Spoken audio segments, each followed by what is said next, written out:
Today, I'm sharing my 5 favorite intentional focus strategies that have been total game changers for me, for my clients, for my mastermind members.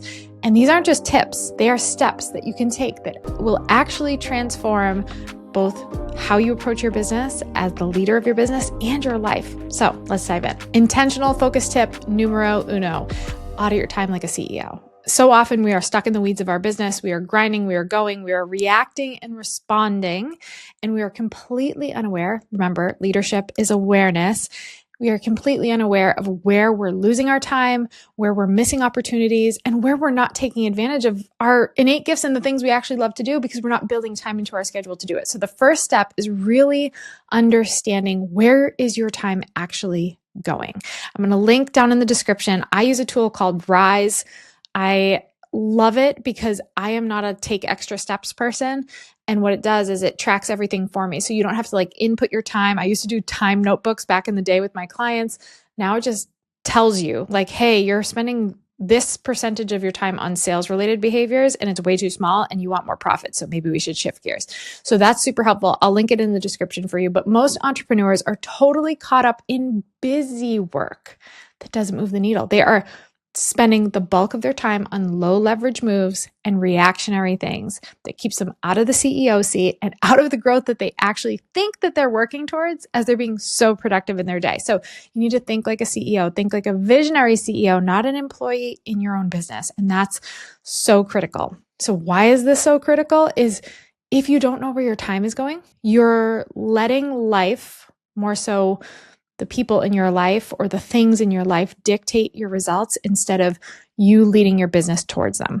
This is about purposeful actions and a higher heightened level of awareness so that you can make clear decisions. When you're in the weeds, you don't have clarity. You cannot see the path ahead. So it feels very overwhelming. Have you ever been I wear contact lenses. I'm blind as a bat without them.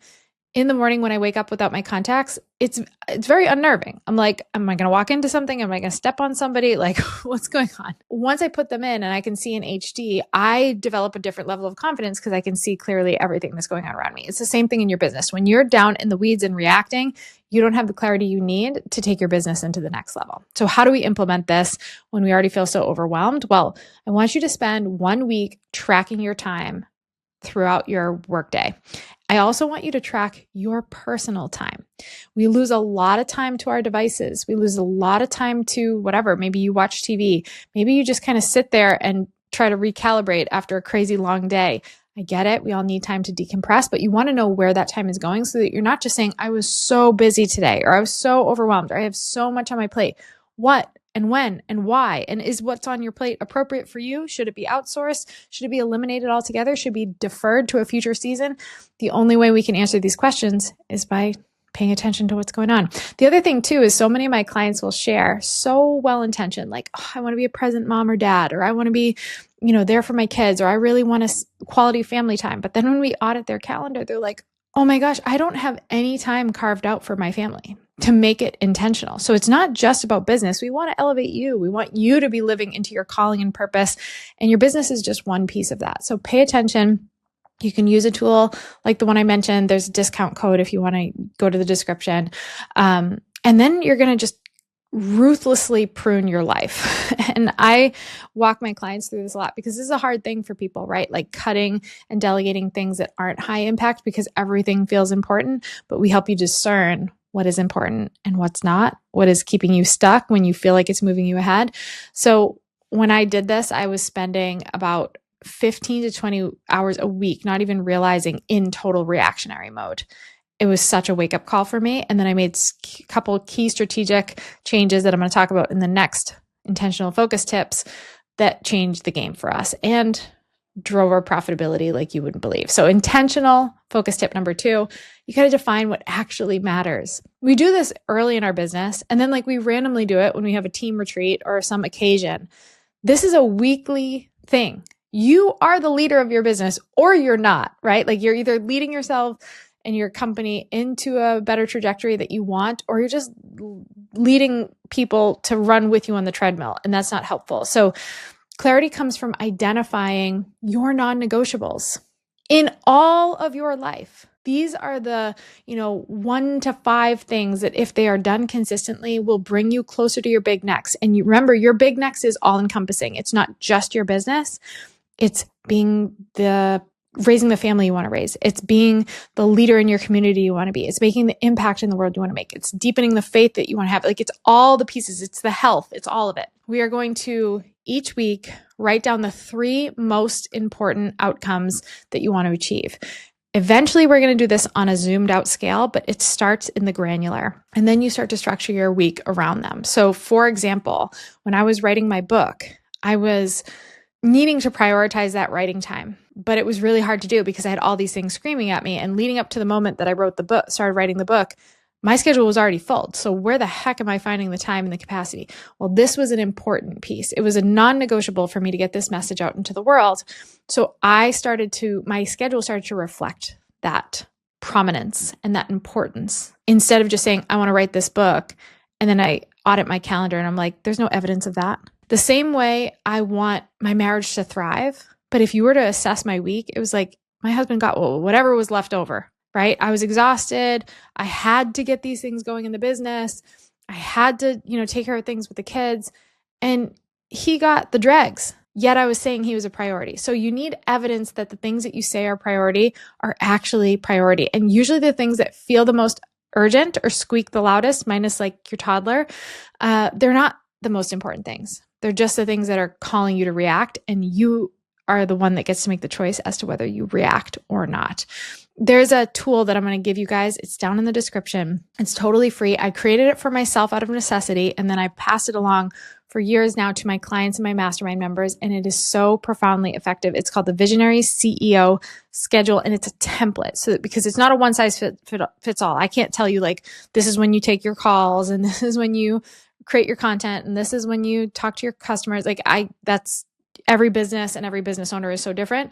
What it does is it teaches you exactly what a visionary CEO needs to do for the business to thrive, and then subsequently for your life to thrive, right? For you to be in your sweet spot. So this Visionary CEO Schedule template, if you just go down to the description, you can grab it. It's totally free, but it will change the game for you.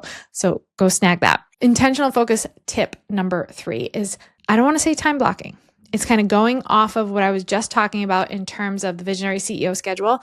There are certain specific blocks of time that need to exist throughout your week for you to truly be the CEO of your business. These are blocks that I'm going to guess, because I'm a data person, don't exist in your calendar today.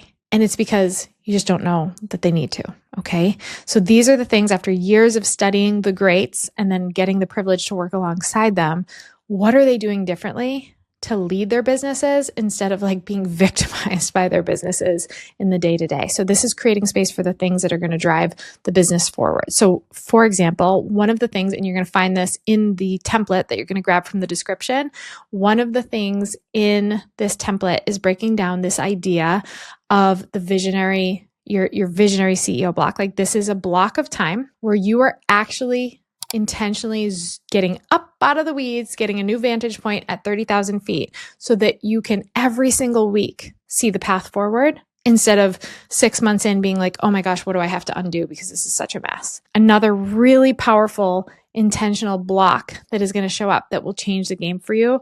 If you are reacting, right? Like, if your MO is, I open my computer in the morning and I just see what comes at me. I see what messages are in Slack for my team. I see what Voxer messages my clients sent. I see what emails I have to respond to. I see what's happening on social media. There is a time and a place for these little fire putting out tasks that exist as an entrepreneur, right? But it is not randomly throughout your whole day. And it is definitely not first thing in the morning. There's something called the efficiency CEO block that is going to exist. It's a very condensed block. So what it does is it aggregates all these little tasks that are real that you have to do, and it condenses them into a very short window of time and places it strategically based on your personal energy zones of your day so that you efficiently power through those tasks without them distracting you throughout the day. Just that alone will change your quality of life, and your business will transform. Intentional focus tip number 4. This is creating rhythms and structure that sticks for you. We do a lot of work at Luminary Leadership Company around assessing personality and leadership styles. This is so important because everyone has a different heartbeat of how they do what they do, which is why I'm not a cookie cutter person, which is why that template, for example, is one of many tools and frameworks we use that is very customizable to you and how your personality works. So for example, I'm a personality type. I'm not in the details, but my husband is in the details. If we were both trying to approach how to do something the same exact way, one of us would be very uncomfortable and awkward with it while the other might thrive. So it's creating these rhythms and these strategies that actually work for your leadership style and the vision that you have for your business and what you're really being called into your big next. So focus isn't just what you say yes to, it's also about what you say no to, right? Like having these rhythms and these non-negotiables and the strategy through which you approach your business and how you run your weeks allows you such a freedom. It allows you to say, like, for example, with my team, I don't take meetings on Mondays, Wednesdays, or Fridays. Super simple. Like that is a boundary or a rhythm or a way that I run my business that allows me to stay freed up on those days to create content like this, to be in my Visionary CEO seat, to really lead myself and unlock myself so that I know how to pour into my business in a way where we're really growing. So it's like creative time and creation time and innovation and iteration. But my meetings are in 2 windows of time on Tuesday afternoons and Thursday afternoons. That's just how I do it. If I have interviews or any time that I'm engaging with another human being on their clock, they fall at certain blocks in my calendar. And my team just knows this is how Liz best works and this is how she's going to thrive as the leader of our business. So you create these so that you don't feel burnt out, so that you don't feel like you go into a week inspired for a millisecond on Monday morning and then open up your calendar and realize, oh wait, there's no time to do any of the things I thought I was going to do that are actually important and going to drive us forward. Let's talk about the final intentional focus tip, aligning your focus with your big next, with what you are actually being called to in real time. So often we are like, we start at the beginning of the year, it's January. What are we going to do this year? Right? Like, and then we set the goals and then we force ourselves to stay within the confines of whatever we decided back in January, but we have new information. We have new clarity that wants to take us in a new direction. And we're not doing anything to focus our energy throughout our weeks to realign with that and make sure that our focus each week is taking us towards where we're really called to go. This, to me, is the foundation of everything. And it's what nobody's talking about because it doesn't feel like a business strategy, yet it so is. Your focus needs to align with your God-given calling and your big next, period. Or you're consistently, in perpetuity, going to feel drained, uninspired, stressed out, overwhelmed, and trying to fill the void with a million other launches and projects and things because you think it's going to be the next thing because you never took the time to identify what am I actually being called to next. One of the things I want to really help you with is how to make this translate from a time perspective, because I know you're watching this likely because you do feel that overwhelm and you do feel that stress and you do feel maxed out. So how can I help you make the leadership that you need to step into tangible in your day-to-day? So I'm going to be talking about that in full, in detail, in strategic order in my next video. So make sure when it pops up, you grab that. I'm sharing with you my worst time management mistakes that I made early in my business and then what I've done subsequently that has changed everything for me, that has allowed me to get so much of my time back. But going back to this final tip, when your work really integrates with that calling, with what you're feeling guided towards, and often it's the patterns, it's like the things that keep popping up and they're on your heart consistently, but you keep squashing them down because they don't feel relevant right now. It stops. You trade in the grind for the glide. And your focus becomes just this force that pulls you forward instead of this just like force of you having to push through every roadblock to get there and not feeling like you're bearing fruit. So ask yourself, does this task, does this meeting, does this conversation, does this project, does this client, does this goal take me into that trajectory to my big next, to my calling? And if not, you have to have the bravery to reevaluate, because otherwise you're just kind of falling in the same hole day after day, walking down the street. So when I started really focusing my energy and my focus on creating tools and programs that felt totally aligned. In fact, at one point, after I had gone through something catastrophic in my personal life that I talked about in my previous video, I got really clear, so clear that we had, prior to that, sold a program, over 6 figures of profit from this program. And I refunded every last person because I knew that that program was no longer in alignment with my calling, and I was being led in a new direction. That perspective gave me the bravery to pursue it and to step into it. And although I was scared, because I was like, man, I'm creating this big deficit in our company, not only did we 5x the revenue after that, because I was just alive, like I was on fire. I came alive because I was doing what I was actually meant to do. And I was like, oh my gosh, all this time I've been trying to strong arm my way into this, or launch my way into this, or strategize my way into this. And it's been waiting for me to pick up that baton and run all along. Now that you know how to focus with more intention, the next step is taking control of your time. And so often we think that it's about time management. I want to share the biggest mistakes I made that I see my clients make, and then what you can do instead to feel like time is in your favor and not working against you. I get it. I have 4 little kids, another one on the way. We homeschool, we run our company, all intents and purposes is very circus-like, but we laser in on the right things that help us make the most of the limited time we might feel like we have. Also, go to the description, grab that Visionary CEO schedule template. That's a great first step to help hit the pressure release button and start to move yourself into the trajectory to your big next. Okay, go watch the next one.